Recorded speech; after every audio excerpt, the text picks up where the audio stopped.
E aí, galerinha, tudo bem? Hoje nós vamos corrigir os exercícios de Química da semana 4 do plano de estudo tutorado do primeiro ano do ensino médio, tanto o ensino médio regular quanto o ensino médio integral. Vale ressaltar, galera, que estamos na última semana do volume 1 desse material que foi fornecido pela Secretaria de Educação do Estado de Minas Gerais.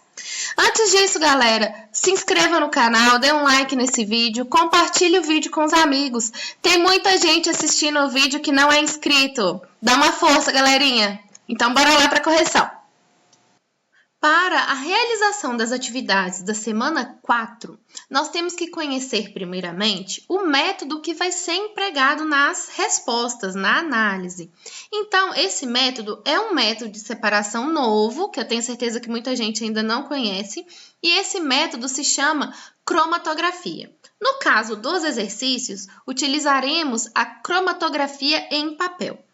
A cromatografia é um processo que pode ser usado para isolar, ou seja, para separar vários componentes de uma amostra.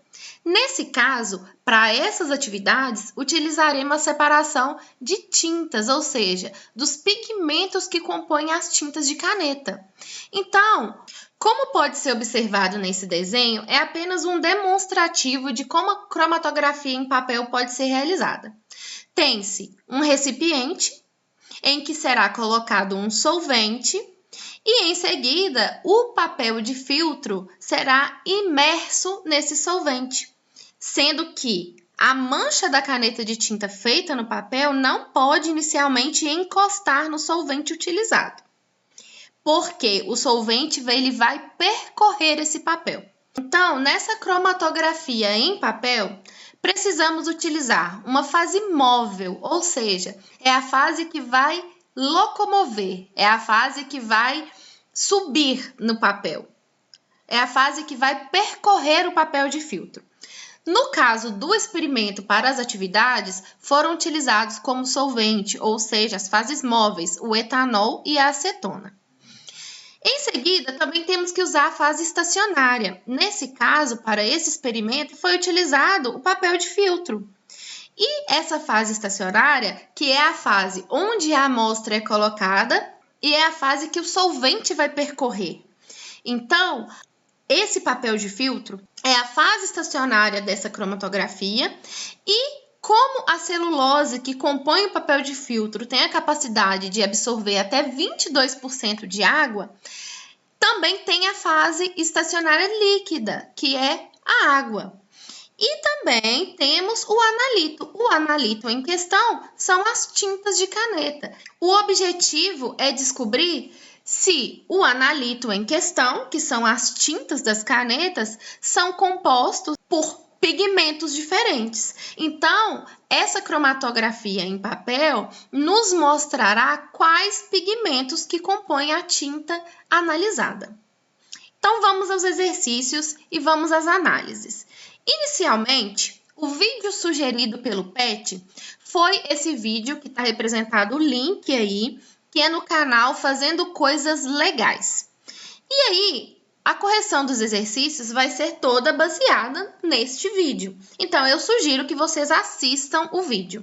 Então, eu tirei alguns prints das imagens do vídeo para que fique fácil o nosso entendimento.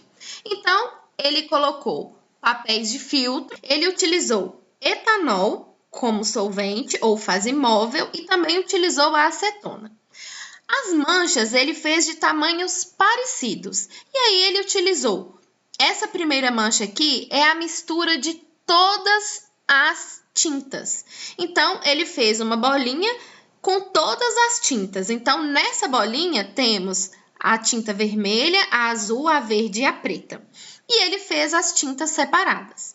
E fez esse tipo de cromatografia utilizando como solvente a fase móvel o etanol. E fez o mesmo procedimento utilizando como fase móvel a acetona. Então, a gente vai observar o que aconteceu.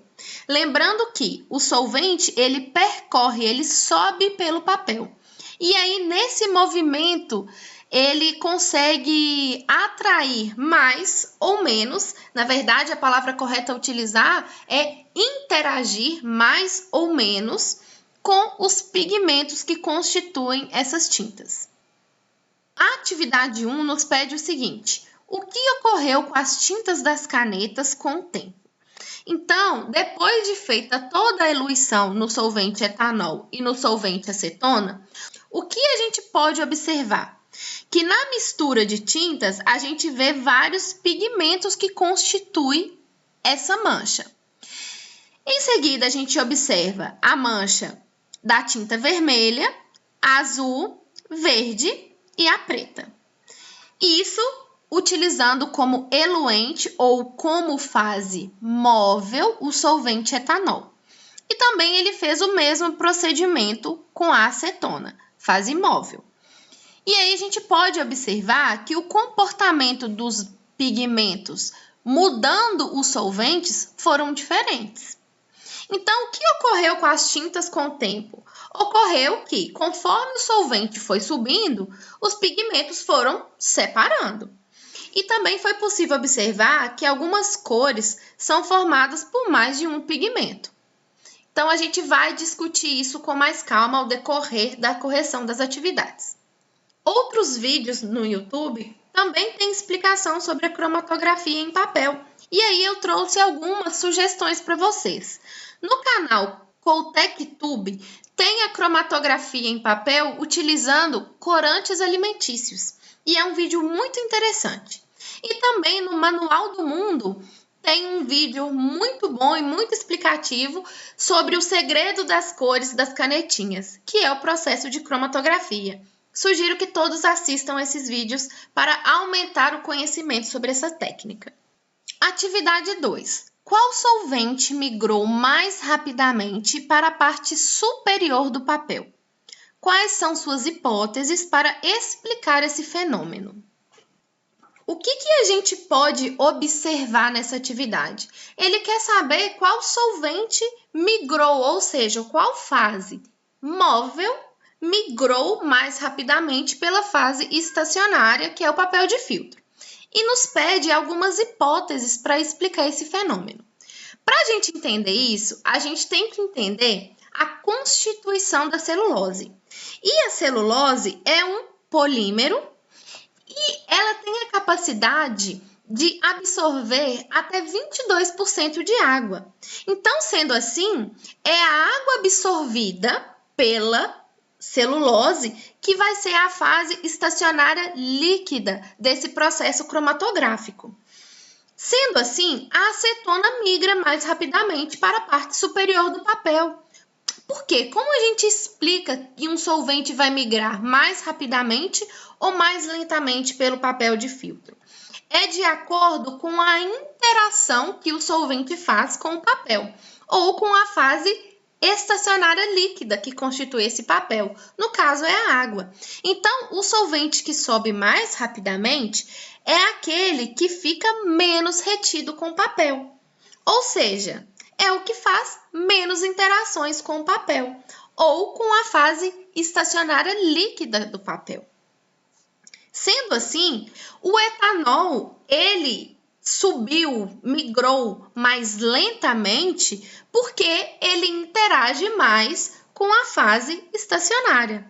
Por isso, o etanol fica mais retido e a acetona, por interagir menos, migra mais rapidamente. Atividade 3. Por que cada componente das tintas percorre uma distância diferente? Então, a gente tem que pensar o seguinte: as substâncias responsáveis pelas cores das tintas, que nós chamamos de pigmentos, eles têm constituição ou composição química diferente. E aí vai interagir de maneira diferente, tanto com a fase estacionária, que é o papel de filtro, como com a fase móvel, que são os solventes utilizados. O que a gente pode observar? Vamos imaginar que temos esse pigmento, essa tinta, a gente coloca um solvente para percorrer essa fase estacionária. E a gente observa o seguinte, que pigmentos diferentes constituem essa tinta. Não nesse caso hipotético, o pigmento que constitui essa tinta escura aqui preta é o pigmento vermelho, o cinza e o verde. Hipoteticamente falando, tá, pessoal? Só um exemplo para ficar mais fácil o entendimento. E aí, o que a gente pode observar? Que quanto mais forte for a interação com a fase estacionária, menor será a distância percorrida pela substância ou pelo pigmento. Então, se a gente comparar os pigmentos verde, cinza e vermelho, o pigmento vermelho, ele percorreu uma distância menor. Então, quer dizer que ele estava interagindo de forma mais fortemente com a fase estacionária. Por isso que ele movimentou menos. Enquanto que os pigmentos cinza e verdes, eles percorreram uma distância maior. Então, a interação foi maior com a fase móvel. Foi com a fase que se movimentou. Por isso, essa substância percorre uma distância maior. Então, tudo depende da composição e depende da interação dessas substâncias, ou com a fase móvel ou com a fase estacionária. Atividade 4. Quais tintas tinham mais de um componente e quais possuíam apenas um? Então, foi feita a separação dos componentes utilizando inicialmente o etanol como fase móvel. Lembrando que a fase estacionária foi o papel de filtro e o analito em questão foram as tintas das canetas. Essa resposta, gente, é muito pessoal, porque depende da tinta utilizada por cada aluno. Então, se vocês fizerem esse experimento em casa, pode ser que não tenham o mesmo resultado do experimento obtido por quem executou esse experimento do vídeo sugerido pelo PET. Então, depende da constituição e depende da caneta utilizada. Nesse caso, nessa primeira mancha, que foi a mistura de todas as tintas, a gente observa que houve uma separação de pigmentos. Observamos também na manchinha vermelha, que houve separação de pigmentos, na manchinha azul, que também houve separação de pigmentos. Nessa mancha verde, a gente não observa nenhum pigmento sendo separado. Lembrando que foi a tinta utilizada com esse solvente, etanol. E na mancha preta, a gente também observa a separação de pigmentos. Então, nesse caso, com essa tinta e com esse solvente, apenas a tinta verde possuiu um pigmento. Mas também foi feita com acetona. E com acetona, a gente observa um comportamento diferente. Por quê? Foi uma fase móvel diferente. E o que a gente observa? Que na mistura de cores também houve separação de componentes, enquanto que na mancha vermelha a gente não observa nenhuma separação. A gente observa na azul, observa na verde e observa na preta. Concluímos então que somente a tinta vermelha possui apenas um pigmento. Então, vale ressaltar, gente, que vai depender da tinta utilizada e do solvente utilizado, ou seja, da fase móvel que a gente vai utilizar. Então, essa resposta é muito pessoal. Eu fiz a resposta da atividade baseada no vídeo sugerido pelo PET.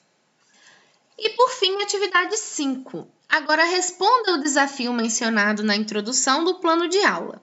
Justifique sua resposta com os conceitos abordados durante todo o processo das atividades. Então, vamos ver qual foi o desafio dado. Um homem não identificado é encontrado morto. Sabendo que o mesmo recebeu uma carta envenenada e a Polícia Federal local realizará um procedimento conhecido como cromatografia em papel para a análise da tinta das canetas dos suspeitos, responda. É possível, com esse procedimento, descobrir o autor do crime? Justifique sua resposta ao final de todas as atividades realizadas. O que a gente pode perceber inicialmente, diante de tudo que a gente discutiu e diante de tudo que a gente estudou? Que a cromatografia em papel, ela é uma técnica eficiente para a separação de diferentes componentes das tintas de caneta. Então, o que pode ser feito? Analisar a tinta presente na carta que esse rapaz, que esse homem recebeu dessa carta envenenada e também analisar, ou seja, fazer a cromatografia em papel com as tintas das canetas encontradas com os suspeitos. E aí pode ser que haja uma elucidação desse crime. Então, de forma análoga, eu fiz a seguinte proposta para ser fácil a visualização de vocês. Tinta da caneta da carta. Então, faz a cromatografia em papel com essa tinta, que foi a tinta da carta envenenada. E aí, tem-se o seguinte resultado, a separação dos pigmentos dessa forma. E aí, temos 3 suspeitos. O suspeito 1, que também é feita a cromatografia em papel com a caneta encontrada com ele e tem esse resultado final. Temos o suspeito 2, também faz a cromatografia em papel e tem esse aspecto, o resultado final. Então, o pigmento é separado dessa forma, os pigmentos que constituem a caneta desse suspeito 2. E, por fim, também faz a cromatografia em papel com a caneta do suspeito 3. O que a gente pode observar aí? Que tanto a caneta do suspeito 1 como a caneta do suspeito 2, os pigmentos foram diferentes, tanto a distância percorrida quanto os pigmentos que constituem essas tintas dessas canetas foram diferentes da tinta da caneta que escreveu essa carta. E a separação dos pigmentos da tinta da caneta da carta com a caneta do suspeito 3 foram iguais. E aí, o que a gente percebe? Que sim, que possivelmente o suspeito 3 foi quem escreveu a carta envenenada e possivelmente ele é o autor do crime. Então, a gente consegue sim elucidar esse crime através da análise da cromatografia em papel das tintas encontradas com os suspeitos. Então é isso, pessoal. Finalizamos a correção de mais uma semana do plano de estudo tutorado. Encontro vocês na semana que vem para a correção das atividades semanais do volume 2. Enquanto isso, dê um like nesse vídeo, não se esqueça de se inscrever no canal, compartilha com os amigos e cuidem de quem vocês amam, se cuidem e aguardo todos vocês na próxima semana. Um abraço, vamos que vamos, sem desanimar.